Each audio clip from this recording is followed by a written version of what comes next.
how this world will come to an end. You are not in darkness, so that that day should overtake you as it would thieves. 1 Thessalonians 5:4. Listen to see if you can explain. What yet unseen developments are indicated in the following scriptures? 1 Thessalonians 5:3. Revelation 17:16. Daniel 2:44. Paragraph 1. Question. What will help us to keep on the watch and to cope with trials? Earth-shaking events will soon occur. The fulfillment of Bible prophecies confirms this fact, so we need to keep on the watch. What will help us to do that? The Apostle Paul urges us to keep our eyes on the things unseen. 2 Corinthians 4:8, 9, and 16 through 18. Yes, we need to bear in mind our reward of everlasting life, be it in heaven or on earth. As the context shows, Paul wrote these words to encourage fellow believers to focus on the happy outcome of their faithful course. Doing so would also help them to cope with trials and persecution. Paragraph 2. Question A. To keep our hope firm, what must we do? Question B. What will we consider in this and the following article? Paul's admonition contains an important principle. To keep our hope firm, we must look beyond the things that are immediately before us. We need to focus on significant events that are as yet unseen. Let us therefore consider 10 future events that are closely related to our hope of everlasting life. The footnote reads, the 10 events are considered in this and the following article. End of footnote. The following is supplementary information. 5 events to come. 1. Proclamation of peace and security. 2. Nations attack and destroy Babylon the Great. 3. Attack on Jehovah's people. 4. War of Armageddon. 5. Satan and his demons are abyssed. Returning to the article. What will happen just before the end? Paragraph 3. Question A. What development yet to take place is mentioned at 1 Thessalonians 5:2 and 3? Question B. What will political leaders do, and who may join them? One future development is mentioned by Paul in his letter to the Thessalonians.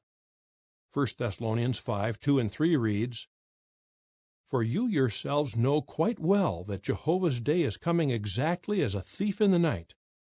Whenever it is that they are saying peace and security, then sudden destruction is to be instantly upon them, just as the pang of distress upon a pregnant woman, and they will by no means escape. He draws attention to Jehovah's day. As used here, Jehovah's day refers to the period that will start with the destruction of false religion and will culminate in the War of Armageddon. However, just before that day of Jehovah begins, world leaders will be saying peace and security. This may refer to one event or to a series of events. Nations may think that they are close to solving some of their big problems. What about the religious leaders?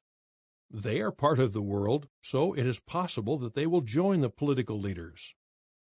The clergy would thus be imitating the false prophets of ancient Judah. Jehovah said about them, They are saying, there is peace, when there is no peace. Jeremiah 6:14. Paragraph 4. Question. Unlike mankind in general, what do we discern? No matter who will share in saying peace and security, that development will indicate that Jehovah's day is to begin. Paul could therefore state, Brothers, you are not in darkness, so that that day should overtake you as it would thieves, for you are all sons of light. 1 Thessalonians 5:4 and 5. Unlike mankind in general, we discern the scriptural significance of current events. How exactly will this prophecy about saying peace and security be fulfilled? We must wait and see. Therefore, let us be determined to stay awake and keep our senses. 1 Thessalonians 5:6. A queen who miscalculates her chances. Paragraph 5, Question A. How will the Great Tribulation start? Question B. What queen will miscalculate her chances of survival? What yet unseen event will take place next? Paul stated, "Whenever it is that they are saying peace and security, then sudden destruction is to be instantly upon them." The first phase of this sudden destruction is the attack against Babylon the Great, the world empire of false religion, also known as the harlot. Revelation 17, 5, 6, and 15. That attack against all forms of false religion, including Christendom, is the start of the Great Tribulation. For many, this event will come as a surprise. Why? Because up to that point, the harlot will confidently view herself as a queen who will never see mourning. But she will suddenly discover that she has miscalculated her chances of survival. She will be wiped out rather quickly, as if in one day. Revelation 18, 7 and 8. Paragraph 6, Question. False religion will be destroyed by whom? God's Word identifies the harlot's attacker as a wild beast with 10 horns. A study of the book of Revelation shows that the wild beast refers to the United Nations, or UN. The 10 horns represent all present political powers that support this scarlet-colored wild beast. Revelation 17, 3, 5, 11, and 12. How devastating will the attack be? The nations of the UN will plunder the harlot's wealth, expose her real character, devour her, and completely burn her. Her destruction will be final. Revelation 17:16 reads, "And the 10 horns that you saw, and the wild beast, these will hate the harlot, and will make her devastated and naked, and will eat up her fleshy parts, and will completely burn her with fire." Paragraph 7, Question. What will trigger the attack by the wild beast? Bible prophecy also indicates what will trigger this attack. Somehow, Jehovah will put it into the hearts of political rulers to carry out his thought, namely, to devastate the harlot. Revelation 17:17. Warmongering religion continues to be a disruptive force in the world. Hence, the nations may feel that destroying the harlot is in their own national interests. In fact, when the rulers attack, they will think that they are carrying out their own one thought. In reality, however, they act as God's tool for obliterating all false religion. Thus, in a stunning reversal, one part of Satan's system will attack another part, and Satan will be powerless to prevent it. An attack on God's people. Paragraph 8, Question. What is the attack by Gog of the land of Magog? After false religion has been destroyed, God's servants will still be found dwelling in security and without wall. Ezekiel 38:11 and 14. What will happen to this seemingly defenseless group of people who continue to worship Jehovah? It appears that they will become the object of an all-out assault by many peoples. God's Word describes that development as the attack by Gog of the land of Magog. Ezekiel 38:2 reads, "Son of man, set your face against Gog of the land of Magog, the head chieftain of Meshech and Tubal, and prophesy against him." Verses 15 and 16 read, "And you will certainly come from your place, from the remotest parts of the north, you and many peoples with you, all of them riding on horses, a great congregation, even a numerous military force. And you will be bound to come up against my people Israel, like clouds to cover the land. In the final part of the days it will occur. And I shall certainly bring you against my land, for the purpose that the nations may know me when I sanctify myself in you before their eyes, O Gog." How should we view that attack? Paragraph 9, Question A. What is a Christian's main concern? Question B. What steps should we take now to strengthen our faith? Knowing in advance about this attack on God's people does not make us overly anxious. Rather, our main concern is not our own salvation, but the sanctification of Jehovah's name and the vindication of His sovereignty. In fact, Jehovah declared more than 60 times, "You will have to know that I am Jehovah." Ezekiel 6:7. See footnote. Hence, we look forward with intense interest to the fulfillment of that outstanding aspect of Ezekiel's prophecy, trusting that Jehovah knows how to deliver people of godly devotion out of trial. 2 Peter 2:9. Meanwhile, we want to use every opportunity to strengthen our faith so that we will be able to keep our integrity to Jehovah, no matter what tests we may face. What should we do? We should pray, study God's Word and meditate on it, and share the kingdom message with others. By doing so, we keep our hope of everlasting life firm, like an anchor. The nations will have to acknowledge Jehovah.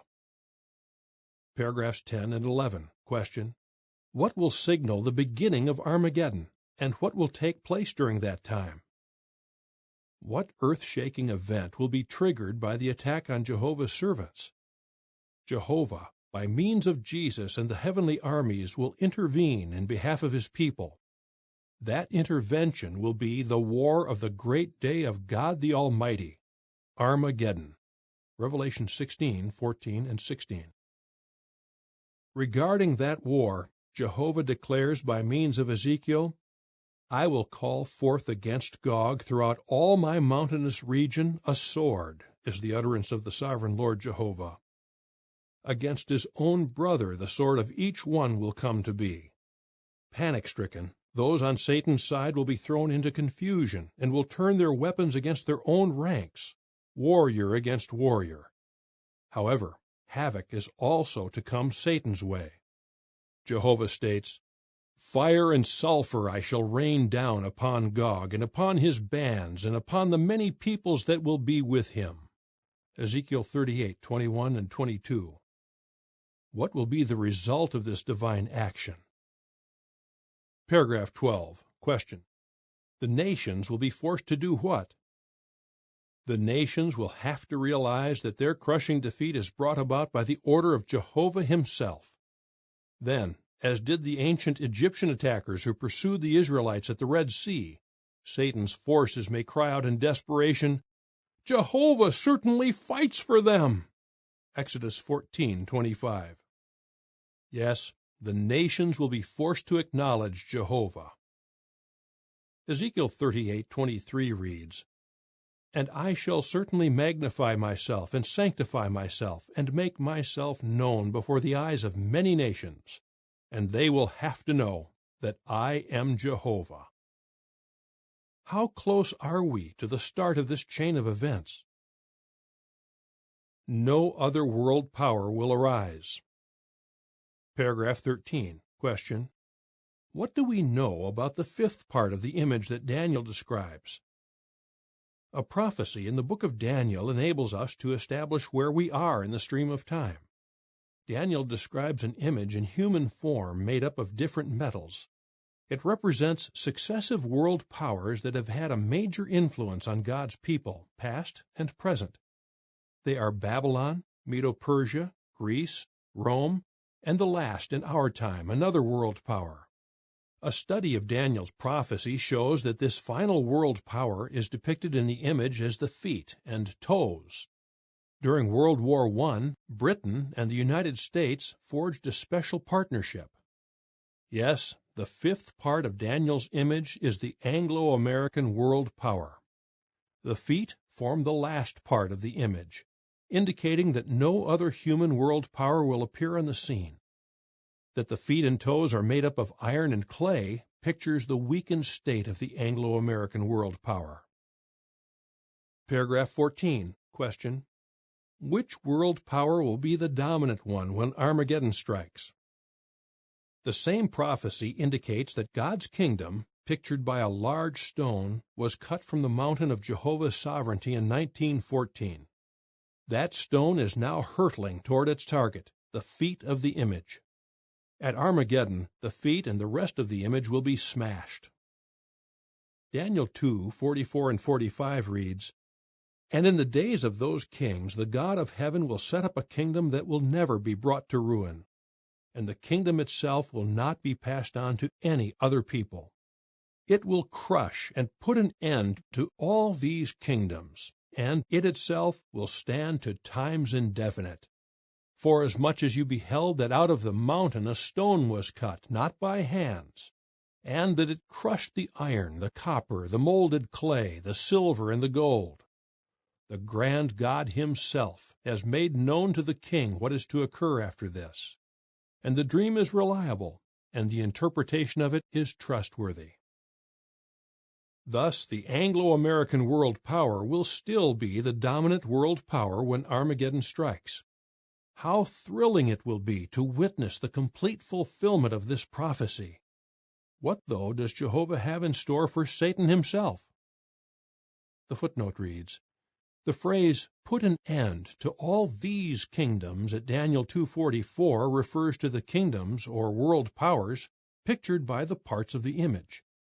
However, a parallel Bible prophecy shows that the kings of the entire inhabited earth will be lined up against Jehovah on the great day of God the Almighty. Revelation 16:14. Hence, not only the kingdoms of the image, but also all other kingdoms of this world will be destroyed at Armageddon." End of footnote. How God's chief adversary will be handled. Paragraph 15. Question: After Armageddon, what will happen to Satan and his demons? First, Satan will have to witness from beginning to end his entire organization on earth being wiped out. Then Satan himself becomes the focus of attention. The Apostle John reports what happens next. Revelation 20:1-3 reads, "And I saw an angel coming down out of heaven with the key of the abyss and a great chain in his hand. And he seized the dragon, the original serpent, who is the devil and Satan, and bound him for 1,000 years. And he hurled him into the abyss, and shut it, and sealed it over him, that he might not mislead the nations any more until the 1,000 years were ended. After these things he must be let loose for a little while." Jesus Christ, the angel with the key of the abyss, will seize Satan and his demons, hurl them into the abyss, and keep them there for 1,000 years. That action constitutes the initial stage of the bruising of the serpent's head. The footnote reads, "The final crushing of the serpent's head occurs after the end of the 1,000 years, when Satan and his demons are hurled into the lake of fire and sulfur." Revelation 20:7-10. End of footnote. Paragraph 16. Question: What will it mean for Satan to be in the abyss? What is the abyss into which Satan and the demons will be hurled? The Greek word avyssos, used by John, means very or exceedingly deep. It is also translated unfathomable, boundless, and the infinite void. Thus, it is a place completely out of reach of anyone except Jehovah and his appointed angel with the key of the abyss. There, Satan will be in a state of death-like inactivity, so that he might not mislead the nations any more. Truly, that roaring lion will be silenced. Events leading up to a time of peace. Paragraphs 17 and 18. Question A. What events that are yet unseen have we considered so far? Question B. After these events, what time period will we enjoy? Significant developments and earth-shaking events are ahead of us. We look forward to seeing how the saying of peace and security will come about. Then we will witness the destruction of Babylon the Great, the attack by Gog of Magog, the battle of Armageddon, and the hurling into the abyss of Satan and his demons. After these events, when all wickedness is gone, we will enter a new chapter in life, Christ's millennial reign, during which we will enjoy an abundance of peace. Psalm 37:10 and 11. In addition to the 5 events we have examined so far, there are other things unseen on which we want to keep our eyes. These events will be considered in the following article. After listening to this article, can you explain what yet unseen developments are indicated in the following scriptures? 1 Thessalonians 5:3, Revelation 17:16, Daniel 2:44. End of article.